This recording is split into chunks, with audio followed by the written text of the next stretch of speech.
Friends, आज हम cell biology में न्यूक्लियस के ऊपर कॉन्सेंट्रेट करेंगे। यहाँ पर आपको सेल्स नज़र आ रही होंगी, ये आपको सेल्स नज़र आ रही हैं, ठीक है। और सेल्स में आपको ये डार्कली राउंड स्ट्रक्चर नज़र आ रहा है, डार्कली स्ट्रेन्ड राउंड स्ट्रक्चर जो नज़र आ रहा है, इसको हम क्या नाम देते हैं? इसको हमने लिखा है न्यूक्लियस, न्यूक्लियस, ठीक है। सेल के अंदर डार्कली स्टेन्ड जो स्ट्रक्चर है, इसको हमने क्या नाम दिया है? न्यूक्लियस। और आज हमारी जो स्टडी है वो न्यूक्लियस के ऊपर कॉन्सेंट्रेटेड रहेगी। न्यूक्लियस के बारे में अगर अपन जाने तो न्यूक्लियस क्या है कि एक लार्जेस्ट सेल ऑर्गेनल है, किसमें? प्रोटोप्लाज्म में। हम ये जानते हैं कि सेल है, सेल के अंदर साइटोप्लाज्म भी होता है, ठीक है। और न्यूक्लियस जो होता है, न्यूक्लियस के अंदर होता है न्यूक्लियोप्लाज्म, ठीक है। इसीलिए हम क्या बोलते हैं कि ये सबसे बड़ा कोशिका अंगक है। कहाँ पर? प्रोटोप्लाज्म में। प्रोटोप्लाज्म का सबसे बड़ा जो कोशिका अंगक है वो है आपका कौन सा? न्यूक्लियस, ठीक है। हम ये भी जानते हैं कि सबसे पहले इसको किसने बताया था? इसके बारे में सबसे पहले डिस्क्राइब किया था रॉबर्ट ब्राउन ने, ठीक है। और कैरियोलॉजी क्या है? कैरियोलॉजी ब्रांच है बायोलॉजी की जो कंसर्न करती है स्टडी ऑफ न्यूक्लियस से, कि स्टडी ऑफ न्यूक्लियस से कंसर्न करने वाली बायोलॉजी की ब्रांच को हम कैरियोलॉजी कहते हैं। हम ये भी जानते हैं कि न्यूक्लियस एसेंशियल है सर्वाइवल के लिए, कि सेल्स की जो सर्वाइवल है उसके लिए न्यूक्लियस जो होता है वो एसेंशियल होता है। एक्सेप्शन है आपके मैच्योर आरबीसी सेल्स।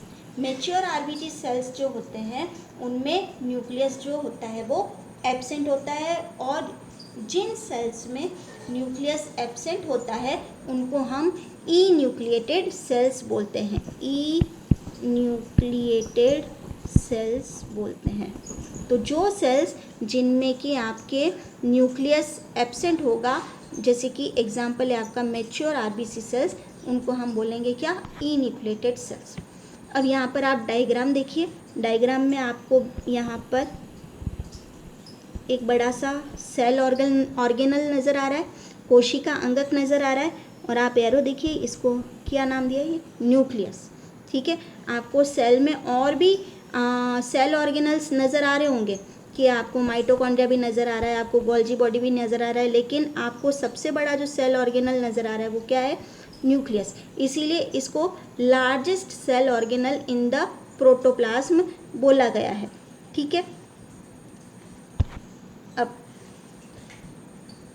नंबर के आधार पर, ऑन बेसिस ऑफ नंबर, की एक सेल है, सेल में एक न्यूक्लियस है या दो न्यूक्लियस है या बहुत सारे न्यूक्लियस है, उसके आधार पर अगर एक न्यूक्लियस है तो उस टाइप की सेल को हम बोलते हैं uninucleated cell. Uninucleated cell, uninucleated cell, ठीक है, कि single nucleus in a cell, single nucleus in a cell. एक सेल में एक ही न्यूक्लियस प्रेजेंट होता है, वो होता है यूनी न्यूक्लिएटेड सेल। ई न्यूक्लिएटेड सेल अभी बताया कि जैसे कि मैच्योर आरबीसी सेल्स होती हैं, मैच्योर आरबीसी सेल्स में जो न्यूक्लियस होता है वो लूज़ हो जाता है, लूज़ मतलब कि चला जाता है, ठीक है, ख़त्म हो जाता है, ठीक है।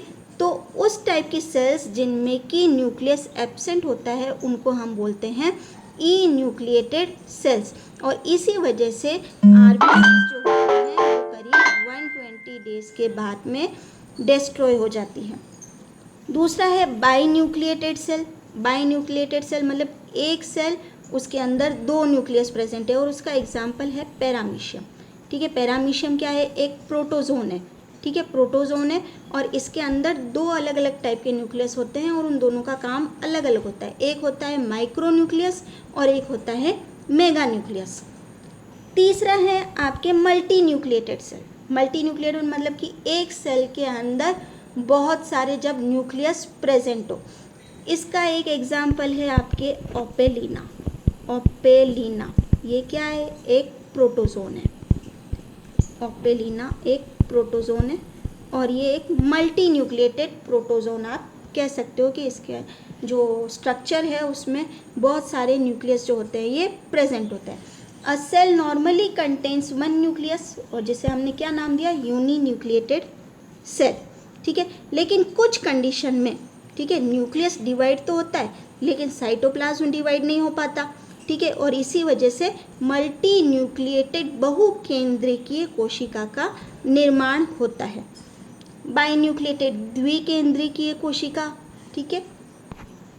अब अपन स्ट्रक्चर अगर अपन देखें, बाइन्यूक्लिएटेड सेल जैसा कि पैरामीशियम में आपको बताया, एक है मैक्रोन्यूक्लियस आपको दिख रहा है और एक है माइक्रोन्यूक्लियस, मतलब दो अलग अलग टाइप की सेल्स आपको, अलग अलग टाइप की न्यूक्लियस आपको नज़र आ रही है, तो मैक्रोन्यूक्लियस और एक माइक्रोन्यूक्लियस। अब मल्टी न्यूक्लिएट कंडीशन हमने ये बताया कि जब न्यूक्लियस डिवाइड होता है लेकिन साइटोप्लाज्म डिवाइड नहीं हो पाता, तो ये दो टाइप की कंडीशंस हो सकती है, एक सिनोसिटिक कंडीशन हो सकती है और सिंचिशियम कंडीशन हो सकती है।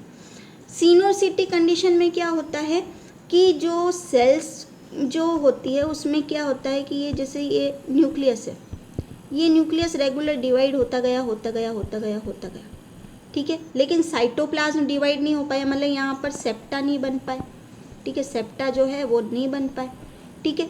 तो इस कंडीशन में जबकि एक न्यूक्लियस सेल के अंदर डिवाइड होता गया लेकिन साइटोप्लाज्म डिवाइड नहीं हुआ, ठीक है, और इस वजह से मल्टी न्यूक्लिएट कंडीशन डेवलप हुई और उसको हमने नाम दिया क्या, सिनोसिटिक कंडीशन।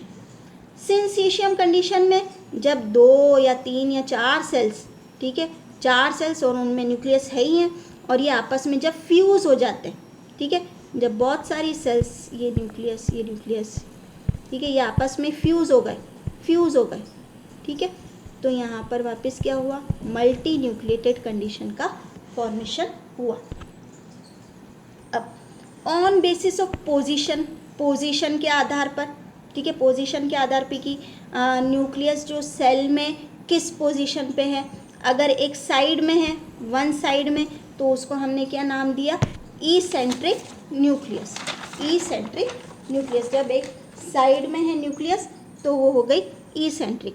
पेरिफेरल की मतलब कि प्लाज्मा मेम्ब्रेन के पास में है न्यूक्लियस, यहाँ पर प्लाज्मा मेम्ब्रेन, इसका एग्जांपल है एडिपोसाइट सेल, मतलब कि जब लिपिड ड्रॉपलेट जो है वो प्लाज्मा मेम्ब्रेन के पास न्यूक्लियस को पुश कर देता है, ठीक है, न्यूक्लियस जो है वो प्लाज्मा मेम्ब्रेन के पास, ये न्यूक्लियस और ये आपके लिपिड ड्रॉपलेट, ठीक है, और लिपिड ड्रॉपलेट इतनी बड़ी है कि इसने न्यूक्लियस को प्लाज्मा मेम्ब्रेन के पास पुश कर दिया, इसलिए ये पेरिफेरी पर आ गया, तो ये पेरिफेरल न्यूक्लियस। बेसल न्यूक्लियस, जब न्यूक्लियस जो है वो बेस पर है, ठीक है, तो ये बेसल न्यूक्लियस। अब यहाँ पर आप देख सकते हैं स्ट्रक्चर में, ठीक है, यहाँ पर ये जैसे कि आपके एडिपोसाइट सेल्स हैं, ठीक है, यहाँ पर ये न्यूक्लियस और ये लिपिड ड्रॉपलेट की वजह से ये प्लाज्मा मेम्ब्रेन के पास चला गया है, ठीक है, और जो कॉमन कंडीशन होती है उसमें जो न्यूक्लियस होता है वो सेंट्रल पोजीशन पे होता है। यहाँ पर आप ये देखिए कि ये यहाँ पर पेरिफेरी के पास आया हुआ है। अब on basis of different shapes, ठीक है, न्यूक्लियस की अलग अलग शेप्स हो सकती है और इसका एग्जांपल, बहुत अच्छा एग्जांपल आपके WBC cells, white blood cells, इनमें neutrophils, eosinophils, basophil, monocyte, lymphocyte, ये सभी प्रेजेंट होते हैं। अगर आप न्यूट्रोफिल देखें, आप ये पर्पल कलर के स्ट्रक्चर्स अगर आप देखें तो न्यूट्रोफिल में आप देखिए कि मल्टी लोब्ड न्यूक्लियस है, ये 1 लोब, 2 लोब, 3 लोब, 4 लोब, मतलब मल्टी लोब्ड न्यूक्लियस पाया जा रहा है। इओसिनोफिल में आपको ये 2 लोब दिख रहे हैं इसलिए इसको बाइलोब्ड, बेसोफिल में भी बाइलोब्ड है, ठीक है। मोनोसाइट में आपको किडनी शेप, ठीक है, किडनी शेप आपको दिख रहे हैं, ठीक है, इसलिए इसको किडनी शेप न्यूक्लियस, ठीक है, और यहाँ पे लिम्फोसाइट में आपको लार्ज स्फेरिकल न्यूक्लियस जो होता है वो दिख रहा है। तो अलग अलग शेप्स जो होती है वो न्यूक्लियस की प्रेजेंट हो सकती है। अब न्यूक्लियस के बारे में, न्यूक्लियस एक स्पेशलाइज्ड स्ट्रक्चर है, ठीक है, और ये बाकी सेल पार्ट से अलग है, किससे, डबल लेयर न्यूक्लियर मेम्ब्रेन से, ठीक है, जिससे हमने बोला क्या, कैरियोथीका की वजह से ये साइटोप्लाज्म से अलग है, ठीक है। ये कंटिन्यूस है एंडोप्लाज्मिक रेटिकुलम के, ठीक है, अगर अपन स्ट्रक्चर देखें यहाँ पर यहाँ पर आप देखिए कि यहाँ पर ये जो न्यूक्लियर मेम्ब्रेन है ये कंटिन्यूअस है एंडोप्लाज्मिक रेटिकुलम, ये आप देखिए स्मूथ एंडोप्लाज्मिक रेटिकुलम, यहाँ पर ये एंडोप्लाज्मिक रेटिकुलम के कंटिन्यूअस में है। अब it has pores, nuclear membrane जो होता है उनमें छिद्र पाए जाते हैं, पोर्स पाए जाते हैं। पोर्स इम्पॉर्टेंट है कि मटेरियल के एक्सचेंज करने के लिए या मॉलिक्यूल्स के एक्सचेंज करने के लिए, ठीक है, क्योंकि न्यूक्लियस जो है वो बहुत सारी एक्टिविटीज़ को कंट्रोल और रेगुलेट करता है। कंट्रोल और रेगुलेट करने के लिए उसे मटेरियल चाहिए भी और बाहर भेजने भी होते हैं, इसलिए उसमें पोर्स प्रेजेंट है। और मोस्ट इम्पॉर्टेंट इसमें हेरिडिटरी मटेरियल प्रेजेंट है जिसे हम बोलते हैं जीन्स, हेरिडिटरी मटेरियल, ठीक है, इसमें हेरिडिटरी मटेरियल प्रेजेंट है जो ये कैरी करता है जीन्स को। और उसमें क्या है, हेरिडिटरी इन्फॉर्मेशन, हमारी जो भी हेरिडिटरी आनुवांशिक जो भी इन्फॉर्मेशन है वो प्रेजेंट होती है। अब अगर अपन मेन कॉन्स्टिट्यूएंट्स की बात करें कि न्यूक्लियस में मेन क्या क्या प्रेजेंट है, तो इसमें न्यूक्लियर एनवेलप प्रेजेंट है जिसको हम कैरियोथीका भी बोल सकते हैं, ठीक है, या न्यूक्लियर मेम्ब्रेन भी बोल सकते हैं। न्यूक्लियोप्लाज्म जो आपको जेल लाइक स्ट्रक्चर, अंदर जेल लाइक स्ट्रक्चर जो मिलेगा वो न्यूक्लियोप्लाज्म है जिसके अंदर आपको न्यूक्लियोलस और क्रोमेटिन मटेरियल भी मिलता है। इस स्ट्रक्चर में अगर आप देखें तो यहाँ पर ये आपको न्यूक्लियर पोर नज़र आ रहा होगा, ये अभी क्योंकि अभी अपन आगे डिस्कस करेंगे। यहाँ पर आपको न्यूक्लियर मेम्ब्रेन दिख रहा होगा, आउटर न्यूक्लियर मेम्ब्रेन पर आपको ये डॉट लाइक ब्लैक स्ट्रक्चर नज़र आ रहा है, ये क्या है, राइबोसोम्स। ये स्ट्रक्चर आपको न्यूक्लियोलस नज़र आ रहा है, ठीक है।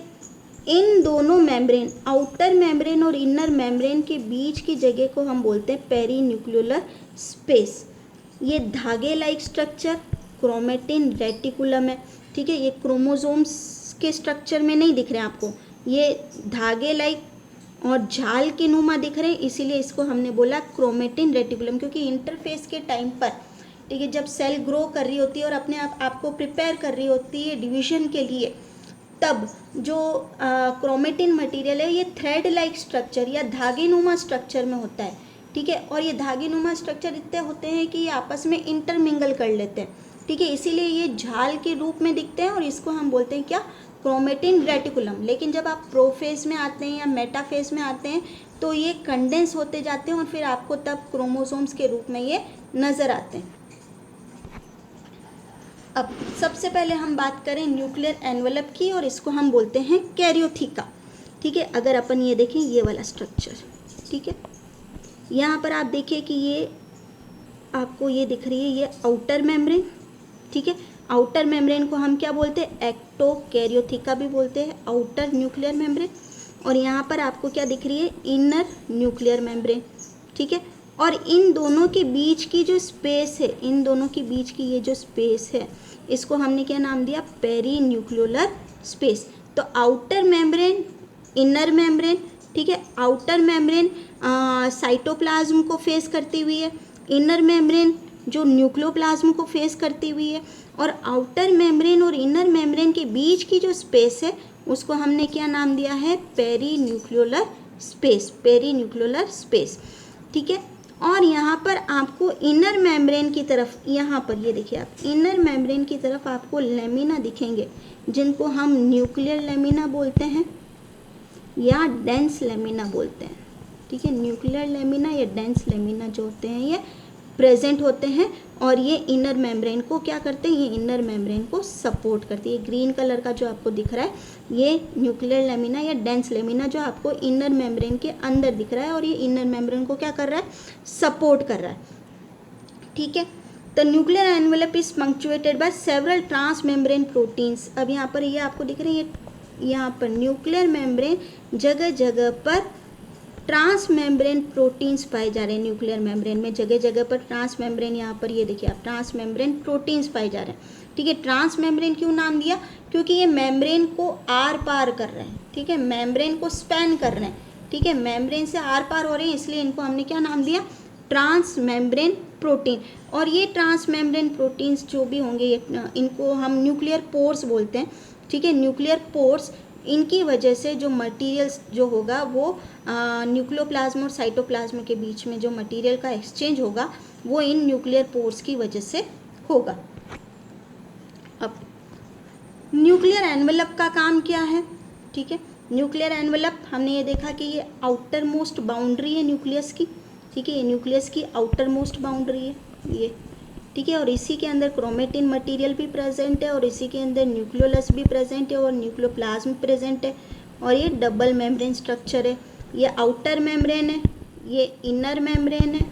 ठीक है, और यहाँ पर ये पेरीन्यूक्लियोलर स्पेस है और बीच बीच में आपको ट्रांस मेम्ब्रेन प्रोटीन या न्यूक्लियर पोर्स जो होंगे वो नज़र आएंगे।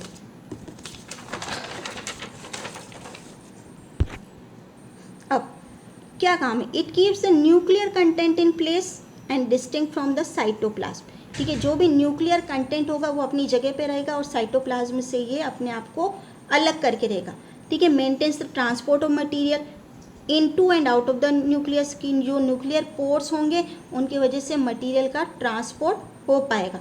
It allows the exit of mRNA, tRNA and ribosomal units, क्योंकि mRNA, tRNA और राइबोसोमल यूनिट्स ये सभी प्रोटीन सिंथेसिस के लिए रिक्वायर्ड होते हैं।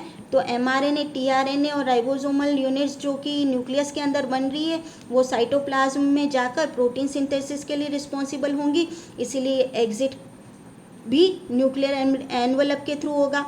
ये शेप मेंटेन करेगी न्यूक्लियस का कि भाई अगर कोई न्यूक्लियर मेम्ब्रेन नहीं है तो शेप कैसे मेंटेन होगा, तो maintains the shape of the nucleus. और सबसे important, protection of genetic material. ठीक है, जो भी आपकी हेरिडिटरी इंफॉर्मेशन है उसको इस न्यूक्लियर एनवेलप ने न्यूक्लियस में या न्यूक्लियोप्लाज्म में प्रोटेक्ट कर रखा है और सुरक्षित कर रखा है। अब आते हैं अपन, हमने बात की थी कि न्यूक्लियर मेम्ब्रेन जगह जगह पर पंक्चुएटेड है किससे? न्यूक्लियर पोर्स से। ठीक है, और न्यूक्लियर पोर्स आप देखिए कि न्यूक्लियर पोर, इनको हम न्यूक्लियर पोर कॉम्प्लेक्स बोलते हैं।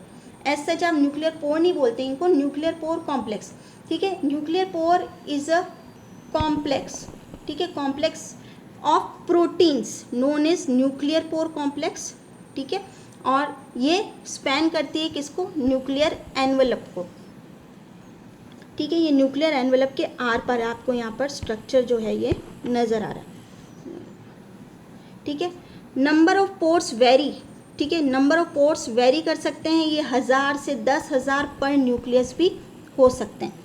ठीक है, न्यूक्लियर पोर ऑक्टागोनल होते हैं शेप में। ये आप देखिए यहाँ पर ये न्यूक्लियर पोर आपको दिख रहे हैं, ये न्यूक्लियर पोर्स आपको ऑक्टागोनल शेप में होता है और ये करीब 800 एंगस्ट्रॉन होते हैं डायमीटर में। 800 एंगस्ट्रॉन के डायमीटर में। यहाँ पर भी आपको दिख रहा है ये न्यूक्लियर पोर और यहाँ पर भी आपको दिख रहा है।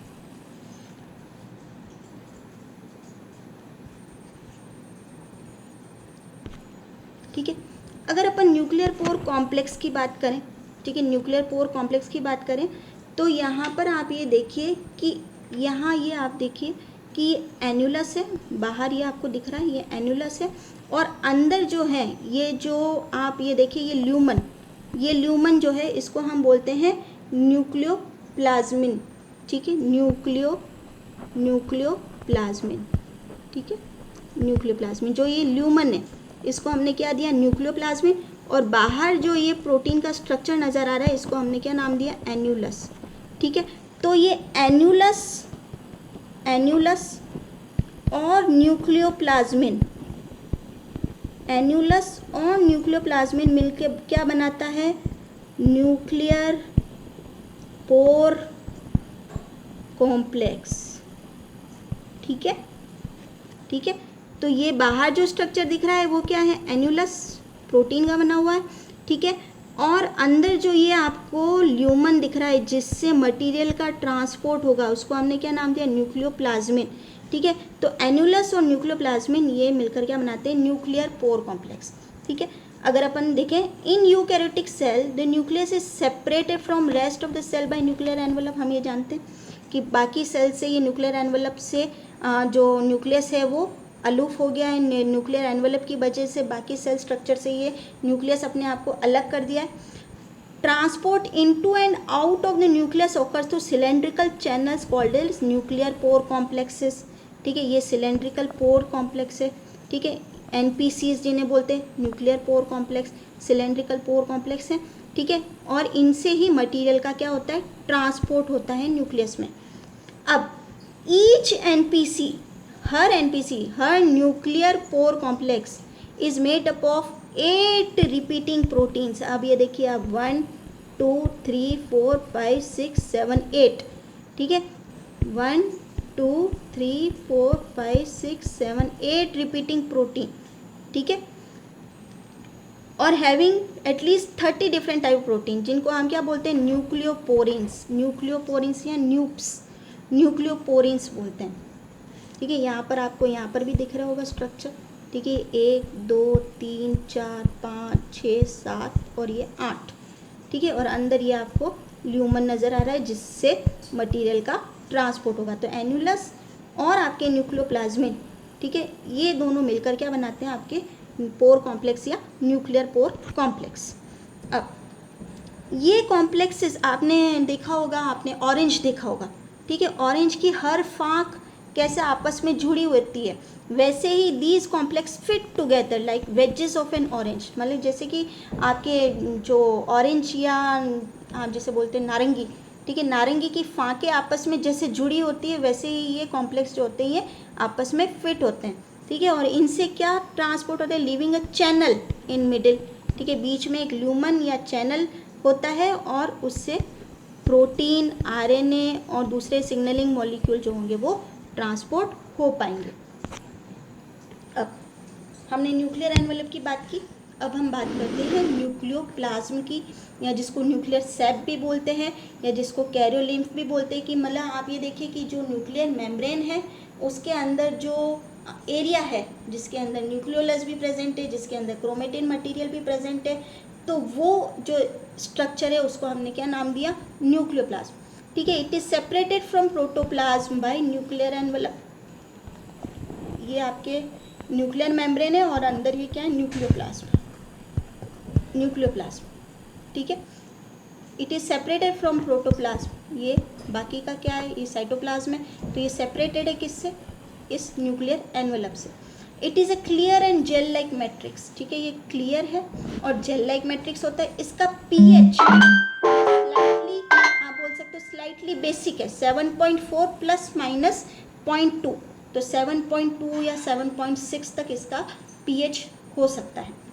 इसमें क्या क्या प्रेजेंट है, इसमें क्या प्रेजेंट होता है, raw material for the synthesis of DNA and RNA, ठीक है, DNA और RNA के सिंथेसिस के लिए कि आपको जैसे न्यूक्लियोटाइड्स प्रेजेंट होते हैं जो कि डीऑक्सीराइबोन्यूक्लियोटाइड हो सकते हैं, राइबोन्यूक्लियोटाइड्स प्रेजेंट हो सकते हैं, एंजाइम्स हो सकते हैं कि आपके DNA रेप्लिकेशन कराना है तो DNA पॉलीमरेज हो गया, लाइगेस हो गया, और आपके mRNA फॉर्मेशन के लिए और RNA पॉलीमरेज, ये सारे जो मटेरियल, रॉ मटेरियल जो हैं वो आपके न्यूक्लियोप्लाज्म में प्रेजेंट होंगे, कि ड्यू न्यूक्लियोटाइड्स, कि डीऑक्सीराइबोन्यूक्लियोटाइड्स, राइबोन्यूक्लियोटाइड्स, ठीक है, एंजाइम्स जैसे कि DNA पॉलीमरेज, लाइगेस, आपके RNA पॉलीमरेज, ये सभी कहाँ प्रेजेंट होंगे, आपके न्यूक्लियोप्लाज्म में प्रेजेंट होंगे। Manganese ion, magnesium ions, zinc ions, ठीक है, ये सभी इन एंजाइम्स को एक्टिवेट करने के लिए ज़रूरी होते हैं। तो ये सभी जो भी आपके सिंथेसिस ऑफ DNA है या RNA है, ठीक है, उनके लिए आपके nucleotides, deoxyribonucleotides, ribonucleotides, enzymes, metal ions, ये सभी आपके कहाँ प्रेजेंट होंगे, न्यूक्लियोप्लाज्म में, इस जगह पर आपके प्रेजेंट होंगे। न्यूक्लियोप्लाज्म का फंक्शन क्या होगा, ये प्रोवाइड करेगी टर्जिडिटी, टर्जिडिटी मतलब कि फूलापन, ठीक है, न्यूक्लियस को फूलापन जो होगा वो प्रोवाइड करेगा। ये प्रोटेक्ट करेगी क्रोमेटिन मटेरियल और न्यूक्लियोलस को, ठीक है, क्रोमेटिन मटेरियल भी और न्यूक्लियोलस भी न्यूक्लियोप्लाज्म में प्रेजेंट है। और ये एरिया है सिंथेसिस ऑफ DNA, ठीक है, RNA और राइबोसोमल सब यूनिट्स, ठीक है, DNA, RNA और राइबोसोमल सब यूनिट्स के बनने की जगह जो है वो न्यूक्लियोप्लाज्म है। अब हमने न्यूक्लियर एनवेलप की बात कर ली, हमने न्यूक्लियोप्लाज्म की बात कर ली, अब हम आते हैं न्यूक्लियोलस पर, ठीक है, न्यूक्लियोलस पर, या जिसको हम बोलते हैं लिटिल न्यूक्लियस। कि आप ये देखिए कि ये सेल है, ये सेल है, नॉर्मल सेल, इसमें आपको न्यूक्लियस नज़र आ रहा है, और अंदर ये एक छोटा सा स्ट्रक्चर नज़र आ रहा है जो कि आपके क्या है, न्यूक्लियोलस है, न्यूक्लियोलस।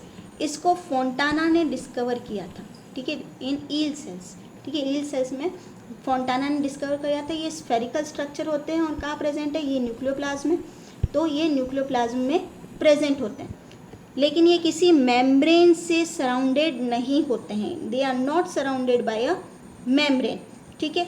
न्यूक्लियस के जो मेन जो कैरेक्टरिस्टिक है कि एक तो ये स्फेरिकल होता है, ये न्यूक्लियस का पार्ट है, it is not a cell organelle, ये कोई कोशिका अंगक नहीं है, ये न्यूक्लियस का पार्ट है, ठीक है, और ये मेम्ब्रेन से सराउंडेड नहीं होता है, और ये हमेशा एसोसिएटेड होता है विद किससे, सेट क्रोमोसोम से, सेट क्रोमोसोम से, सेट क्रोमोसोम।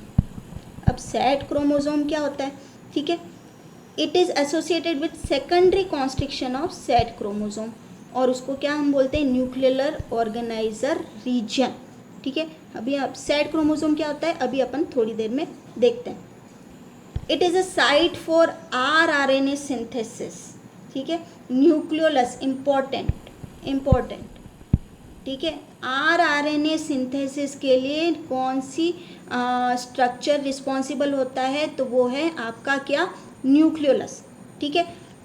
RNA, आप ये देखिए कि RNA कौन से सेल ऑर्गेनल के स्ट्रक्चर का पार्ट है, तो RNA आपके राइबोसोम को बनाने में आप देखिए कि RNA और प्रोटीन मिलकर राइबोसोम की सब यूनिट्स का फॉर्मेशन होता है, और RNA जो राइबोसोम का पार्ट है वो कहाँ बन रहा है, वो न्यूक्लियोलस में बन रहा है।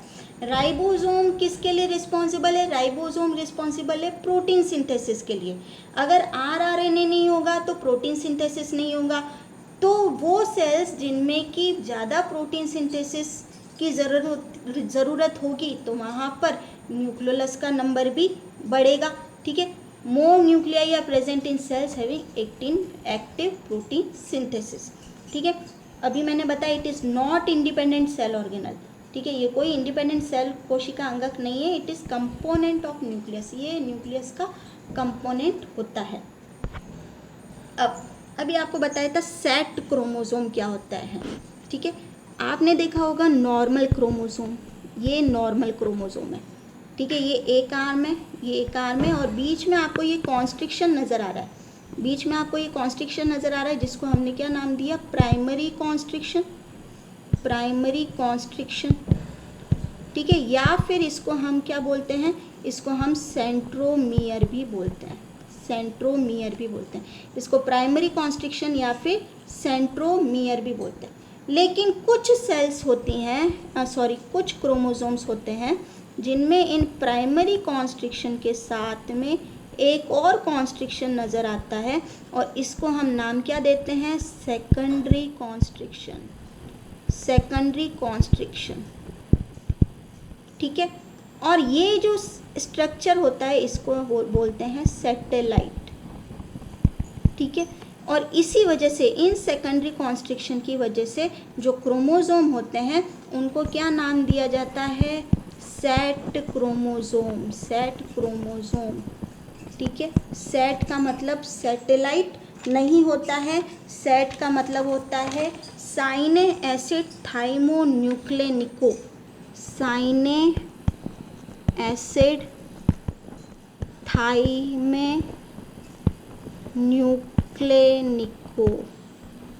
ठीक है। वापिस से सुनिए, नॉर्मल जो क्रोमोसोम है उनमें आपको इस टाइप का स्ट्रक्चर दिखेगा, एक कॉन्स्ट्रिक्शन दिखेगा, उसको प्राइमरी कॉन्स्ट्रिक्शन या आप सेंट्रोमियर बोलते हैं। लेकिन कुछ क्रोमोसोम्स होंगे उनमें प्राइमरी कॉन्स्ट्रिक्शन, ये प्राइमरी कॉन्स्ट्रिक्शन है, इसके साथ में एक कॉन्स्ट्रिक्शन और दिखेगा और उसको हम क्या नाम देते हैं, सेकेंडरी कॉन्स्ट्रिक्शन, और साथ में स्ट्रक्चर होता है जिसको हम बोलते हैं सैटेलाइट। और इसी वजह से इन सेकेंडरी कॉन्स्ट्रिक्शन की प्रेजेंस की वजह से ये क्रोमोसोम कहलाते क्या, सेट क्रोमोसोम। और सेट का मतलब सैटेलाइट नहीं है, सेट का मतलब है साइने एसिड थाइमोन्यूक्लेनिको, ठीक है। In some chromosome in addition to primary constriction another constriction, in some chromosome In addition to primary constriction, another constriction is known, it is known as secondary constriction is also present. The region between secondary constriction and nearest telomere is called satellite. यहाँ पर आप देखिए ये satellite present है. So chromosome having secondary constriction are known as Z chromosome. अभी बताया कि वो क्रोमोसोम जिनमें कि secondary constriction होगा उनको Z chromosome बोलेंगे. अब ये न्यूक्लियोलस ऑर्गेनिज्म क्रोमोसोम NOC या न्यूक्लियोलस ऑर्गेनाइजर रीजन, मतलब आप Z क्रोमोसोम और न्यूक्लियोलस को आपस में रिलेट करके सोच सकते हैं कि Z क्रोमोसोम और न्यूक्लियोलस, Z क्रोमोसोम और न्यूक्लियोलस, ठीक है. Nucleolus is always associated with secondary constriction of Z chromosome, ठीक है, secondary constriction of Z chromosome. So secondary constriction are called as nuclear organizer region, nuclear organizer region. And Z chromosomes are also referred as nucleolus organism chromosome. ठीक है, Z chromosome को हम nucleolus organism chromosome भी बोलते हैं और secondary constriction उनको हम न्यूक्लियोलस ऑर्गेनाइजर रीजन भी बोलते हैं. अब जो यहाँ पर आप देखिए कि यहाँ पर DNA मटेरियल प्रेजेंट है, ठीक है, जेनेटिक मटेरियल प्रेजेंट है, ठीक है, और यहाँ पर ये आपस में वाइंडेड है, ठीक है, लेकिन यहाँ से बाहर आते ही ये खुल जाते हैं, ठीक है, DNA मटेरियल यहाँ पर खुल गया, ठीक है, और यहाँ पर आप ये देखिए कि RNA और प्रोटीन का जो है फॉर्मेशन यहाँ पर हो गया, ठीक है, और RNA और प्रोटीन के फॉर्मेशन की वजह से यहाँ पर जो स्ट्रक्चर बना वो क्या है, वो न्यूक्लियोलस, ठीक है. वापस से समझिए कि यहाँ पर आप देखिए ये क्रोमोसोम है, यहाँ पर सेकेंडरी कॉन्स्ट्रिक्शन है, ये DNA स्ट्रैंड बाहर आकर यहाँ पर ये अनवाइंड हो गया, तो यहाँ पर इसकी इन्फॉर्मेशन जो है वो खुल गई और इन्फॉर्मेशन खुलते ही यहाँ पर RNA और प्रोटीन, ठीक है, और जहाँ पर RNA और प्रोटीन का फॉर्मेशन है वहाँ पर न्यूक्लियोलस स्ट्रक्चर जो है वो फॉर्म हो जाता है, इसीलिए इसको हम क्या बोलते हैं, न्यूक्लियोलस ऑर्गेनाइजर रीजन.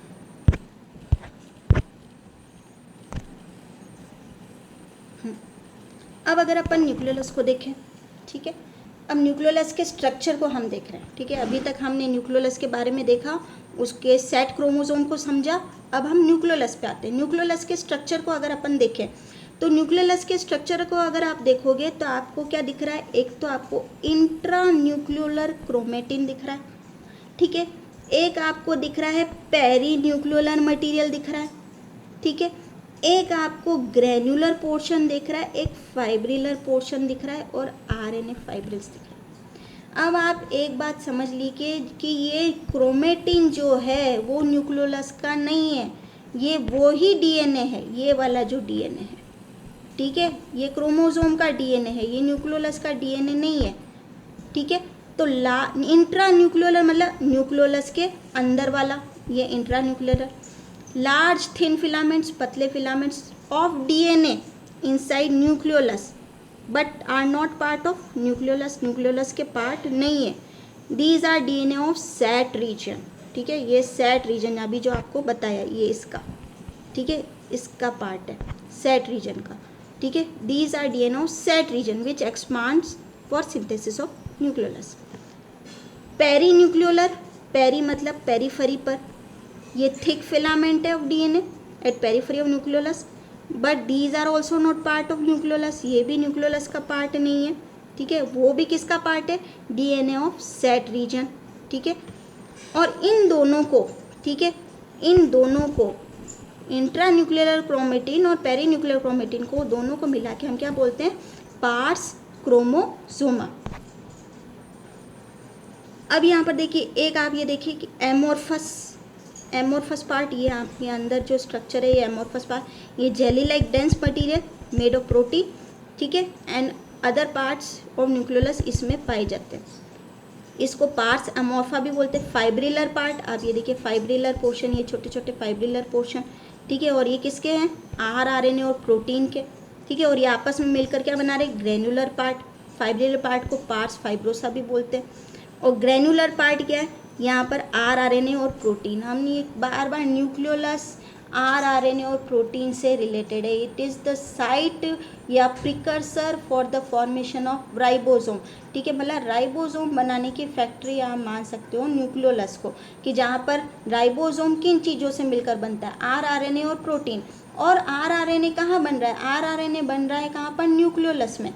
ठीक है, तो यहाँ पर आपको क्या दिख रहा है, आरआरएनए और प्रोटीन और प्रिकर्सर ऑफ राइबोसोम। अब यहाँ पर ये आप देखिए different stages for ribosome in nucleolus. ये न्यूक्लियोलस में राइबोसोम्स जो हैं ये 65S और ये 55S आरआरएनए और ये फॉर्मेशन हो रहा है। अब क्या फंक्शन है न्यूक्लियोलस के, they give rise to ribosome. ठीक है, राइबोसोम किन चीज़ों से बनकर आरआरएनए और प्रोटीन। तो ये राइबोसोम के प्रिकर्सर न्यूक्लियोलस जो है वो राइबोसोम फॉर्मेशन के लिए रिस्पॉन्सिबल है। ठीक है, so are ribosomal factories of the cell. They synthesize ribosome for the protein synthesis. हम ये जानते हैं कि कौन सा सेल ऑर्गेनल रिस्पॉन्सिबल है प्रोटीन सिंथेसिस के लिए, वो है ribosome. Nucleolus they act as a store house for rRNA. RRNA का स्टोर हाउस, राइबोसोमल आरआरएनए का स्टोर हाउस जो होता है वो न्यूक्लियोलस होता है। अब हमने कैरियोथिका न्यूक्लियर एनवेलप की बात की, हमने न्यूक्लियोप्लाज्म की बात की, और हमने अभी न्यूक्लियोलस की भी बात की। अब हम बात करते हैं हमारे हेरिडिटरी मटेरियल की बात करते हैं, या हम अपने क्रोमेटिन की बात करते हैं। तो जो यूकैरियोटिक सेल्स होती हैं या यूकैरियोटिक न्यूक्लियस होती है, उनमें क्रोमेटिन जो होता है वो किन किन से बनता है, डीएनए, आरएनए, हिस्टोन जो कि एक बेसिक प्रोटीन है। हिस्टोन अलग अलग हो सकती है, एक तो कोर हिस्टोन और linker histone. Histone, core histone H2A, H2B, H3 और H4, और लिंकर हिस्टोन जो कि जोड़ने का काम करती है वो H1 हिस्टोन, और इसके अलावा नॉन हिस्टोन प्रोटीन्स। ये आप देखिए क्रोमोसोम का स्ट्रक्चर। ठीक है, क्रोमोसोम के स्ट्रक्चर में आपको यहाँ पर ये आपको क्रोमोनीमेटा नज़र आ रहे हैं, ये अंदर मैट्रिक्स है, मैट्रिक्स में आपको क्रोमोनीमेटा ये जो आपके थ्रेड्स नज़र आ रहे हैं। ठीक है, यहाँ पर आप ये देखिए, यहाँ ये सेकेंडरी कॉन्स्ट्रिक्शन नज़र आ रहा है, और यहाँ पर आपको सैटेलाइट नज़र आ रहा है, और इसी को हम NOR या न्यूक्लियर ऑर्गेनाइजिंग रीजन भी बोलते हैं। अब क्रोमेटिन मटेरियल जो है ये हेट्रोक्रोमेटिन भी हो सकता है और यूक्रोमेटिन भी हो सकता है। ठीक है, अब हेट्रोक्रोमेटिन जो होते हैं, ठीक है, ये दो टाइप से होते हैं। ये एक तो होते हैं फैकल्टेटिव हेट्रोक्रोमेटिन और कॉन्स्टिट्यूटिव हेट्रोक्रोमेटिन।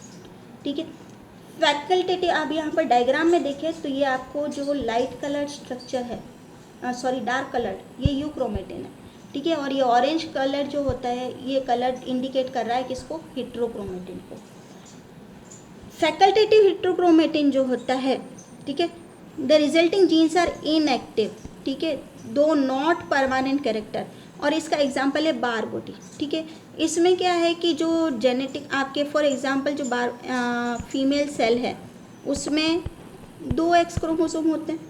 ठीक है, फीमेल सेल में जो 2 एक्स क्रोमोसोम होते हैं। अब यहाँ पर क्या होता है कि एक एक्स क्रोमोसोम जो होता है, ठीक है, एक एक्स क्रोमोसोम तो एक्टिव है, ठीक है, लेकिन एक एक्स क्रोमोसोम जो होता है वो आपके प्लाज्मा मेम्ब्रेन के पास जाकर एक डार्कली स्टेन स्ट्रक्चर जिसको हम बोलते हैं बार बॉडी जो है वो उसका फॉर्मेशन करता है, बार बॉडी का फॉर्मेशन करता है, और ये इनएक्टिव फॉर्म है। ठीक है, इनएक्टिव फॉर्म है।